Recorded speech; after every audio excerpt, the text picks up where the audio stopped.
Oracle के channel पर ये यूजीसी नेट का पहला लेक्चर इकोनॉमिक्स का। देखो यूजीसी नेट क्या होता है, यूजीसी नेट के बारे में पहले समझ लो यूट्यूब के स्टूडेंट्स के लिए। तो आज से वीक में 3 से 4 वीडियोस यूजीसी नेट के कंटेंट पे अपलोड किए जाएंगे। यूजीसी नेट या फिर जेआरएफ ये वो एग्ज़ाम होता है जो आपको असिस्टेंट प्रोफेसर के लिए क्वालिफाई कर देता है। इसी एग्ज़ाम के थ्रू कोई कॉलेज या यूनिवर्सिटी में पढ़ाने के एलिजिबल हो जाता है। एक बार आप असिस्टेंट प्रोफेसर क्वालिफाई करके किसी यूजीसी ऑथराइज्ड इंस्टीट्यूट से पीएचडी कर लेते हैं, तब आप प्रोफेसर बन जाते हैं या एसोसिएट प्रोफेसर बनने के काबिल हो जाते हैं। ये पूरा एक प्रोसीजर होता है जिसमें सबसे पहली चीज़ होती है ये नेट और जेआरएफ के एग्ज़ाम। इनके कोई लिमिट नहीं होते हैं, क्वालिफाई करने वाले एक बार में भी क्वालिफाई कर लेते हैं, नहीं करने वाले 20-20 अटेम्प्ट देते रहते हैं, नहीं निकलता है। तो इस एग्ज़ाम की जो कॉमर्स की पोर्शन है ओरेकल के चैनल पर एक वीकली बेसिस पे अपलोड किया जाएगा और इसी प्रोसेस में हमारा जो पहला लेक्चर है वो इकोनॉमिक्स से रिलेटेड है, क्योंकि इकोनॉमिक्स एक बहुत ही बेसिक सब्जेक्ट है। So with that being said, let's begin. See, business economics या मैनेजरियल इकोनॉमिक्स जो यूजीसी नेट के पोर्शन में होता है, उसमें सबसे पहली चीज़ आपको ये समझनी होती है कि बिजनेस इकोनॉमिक्स एक अप्लाइड इकोनॉमिक्स होता है। इकोनॉमिक्स होता है 2 तरह का, एक होता है आपका थ्योरेटिकल इकोनॉमिक्स और दूसरा होता है अप्लाइड इकोनॉमिक्स। अगर हम अप्लाइड इकोनॉमिक्स की बात करते हैं, किसी भी चीज़ का, किसी भी नॉलेज का आपको 2 डाइवर्जन मिलता है। एक होता है थ्योरेटिकल नॉलेज, एक होता है प्रैक्टिकल या अप्लीकेबल नॉलेज। यहाँ पे हम इकोनॉमिक्स के केवल उन चैप्टर्स से कंसर्न होते हैं जिनका यूजेज बिजनेस में होता है। जनरली तुम्हें यहाँ पे क्या क्या चीज़ें पढ़नी पड़ेंगी, जैसे law of diminishing marginal utility सबसे बेसिक है, इसका एग्जाम्पल लेते हैं। देखो, law of diminishing marginal utility क्या कहता है? ये कहता है कि as more and more of one goods will be consumed, its utility will decline. जिसमें एक एग्जाम्पल होता था कि तुम शुरू में एक भूख लगी है, एक मैंगो खाते थे, तो क्या होती थी, उससे जो यूटिलिटी डिराइव होती थी वो एकदम अंतिम वाले मैंगो से बहुत ज़्यादा होती थी, और कभी कभी क्या होता था, यूटिलिटी चली जाती थी माइनस में। ठीक है, तो this is what we called applied economics. तो हम यहाँ पे केवल किस इकोनॉमिक्स के पोर्शन से कंसर्न है? The one which is applicable for your business. Okay, इसमें नोट्स लिखो थोड़ा क्लास। सो मैनेजरियल इकोनॉमिक्स में या बिजनेस इकोनॉमिक्स में कौन सी चीज़ें पढ़नी है? मेन चीज़ों की हम बात करें, सबसे पहले हम आते हैं थ्योरीज़ को। जितनी भी थ्योरीज़ आप देखेंगे इसमें, वो सारी थ्योरीज़ को 4 चीज़ों में डिवाइड किया गया है। पहला है थ्योरी ऑफ कंज्यूमर डिमांड। यहाँ पे कंज्यूमर के डिमांड को हम एनालाइज करते हैं। इसका एक बहुत छोटा सा एग्जांपल हम लेंगे, इनडिफरेंस कर्व। इनडिफरेंस कर्व क्या होता है, रफ में समझ लो, जैसे कंज्यूमर की जो इनकम होती है, कंज्यूमर अपने इनकम को एक से ज़्यादा कमोडिटीज़ में, वस्तुओं में कैसे अलॉट करता है कि उसको जो सेटिस्फैक्शन लेवल डिराइव होता है वो सेम रहता है, इनडिफरेंट रहता है। इनडिफरेंट मतलब फ़र्क ना पड़ना। ठीक है, मैंने एक एग्जांपल लिया कि फॉर एग्जांपल हम इसमें मान सकते हैं कि यहाँ पे इनडिफरेंस कर्व का थ्योरी पढ़ने मिलेगा। थ्योरी ऑफ फर्म की बात करो तो इसका एग्जांपल, इसमें तुम उन सारी थ्योरीज़ के बारे में पढ़ोगे जो थ्योरी एक फर्म डेराइव करता है अपने लाइफ साइकिल में। जैसे बिजनेस साइकिल पढ़ रखा है तुम लोगों ने, थोड़ा बहुत भी आइडिया होगा।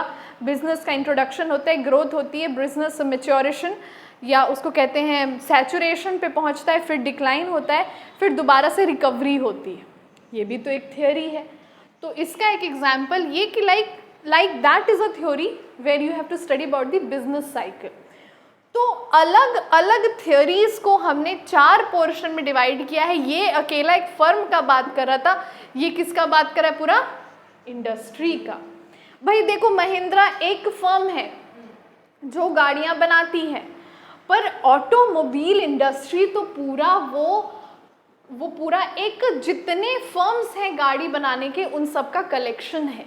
तो यहाँ पे फर्म समझ ली, तो यहाँ क्या समझोगे? इंडस्ट्री। अब यहाँ पे जो टाइप्स ऑफ मार्केट होते थे, मोनोपोली मार्केट, और कौन कौन सा होता था तुम्हारा? Perfect competition, imperfect competition, oligopoly market.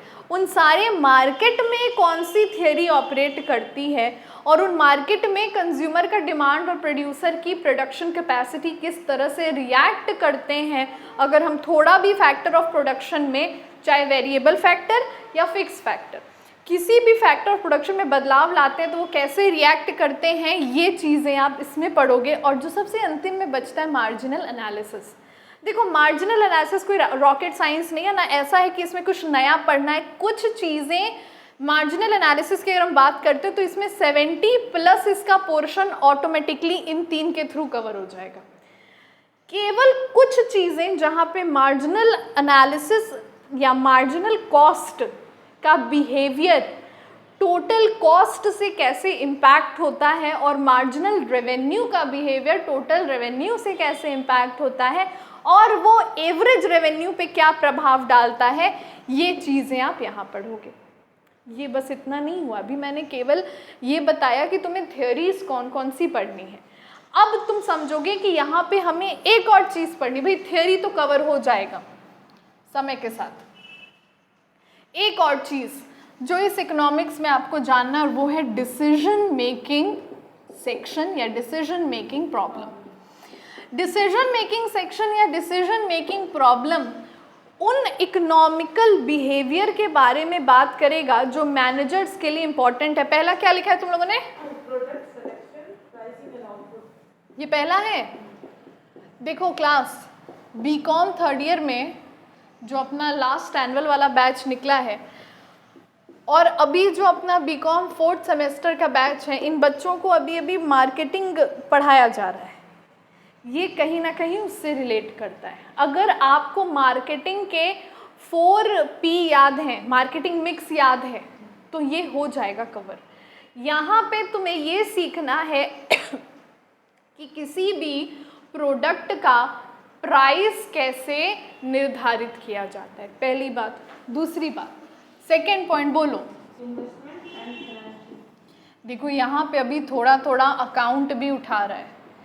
Investment and financing दोनों चीज़ों को तुमने कैश फ्लो स्टेटमेंट में पढ़ रखा है। ये कैसे रिस्पॉन्ड करते हैं एक दूसरे के कॉम्बिनेशन में। अच्छा, एक चीज़ तो है कि ये थियरीज बहुत बड़ी हैं और डिसीजन मेकिंग का पूरा पोर्शन बहुत छोटा है। मतलब मान सकते हो कि तुम्हें जो टोटल इकोनॉमिक्स इस बार पढ़ना है उस इकोनॉमिक्स में से 75% ये है और ये टोटल कितना है? केवल 25%। पर इसका ये मतलब नहीं है ये 25% ही रहेगा। तुम्हारे नेट में या एमकॉम में केवल 25% सिलेबस लिया गया। तुम सीए में जब जाओगे ये बहुत डेप्थ में हो जाता है, but that is not your concern. What is the other one? देखो product promotion, again it is relating to what? Marketing mix. याद आ रहा है? And the last one is HR management. तो कभी तुम ये इमेजिन भी नहीं कर सकते हो कि क्या इकोनॉमिक्स में HR कैसे आ जाएगा। आ जाएगा, क्योंकि कोई इकोनॉमिक्स में जो हम सबसे बड़ा पोर्शन डील करते हैं वो पोर्शन होता है कॉस्ट का। Marginal cost, total cost, average cost. और इस कॉस्ट का बहुत बड़ा हिस्सा, सबसे बड़ा हिस्सा नहीं, काफ़ी बड़ा हिस्सा हम एम्प्लॉयज़ को सैलरी और एम्प्लॉयज़ की वेजेस, फैक्ट्री वर्कर की वेजेस में ही देते रह जाते हैं। तो कई बार हम जब एम्प्लॉय बेनिफिट एक्सपेंसेस हमारे टोटल कॉस्ट को बढ़ा देते हैं जिस वजह से हमारी रेवेन्यू कम हो जाती है। यहाँ पे आपको सीधा सीधा रिलेशन इसी के बीच पढ़ना है कि टोटल कॉस्ट किस तरह से HR मैनेजमेंट पर प्रभाव डालता है या फिर HR मैनेजमेंट की नीतियाँ किस तरह से टोटल कॉस्ट को कम कर सकती हैं, रिजल्टेंट क्या होगा, हमारी रेवेन्यू इंक्रीज कर जाएगी। ठीक है, ये बेसिक है, ये कंप्लीट तुम्हारा जो कंप्लीट समरी है कि तुमको इस साल इस एग्जाम में क्या क्या चीज़ें कवर करनी है। Is that okay?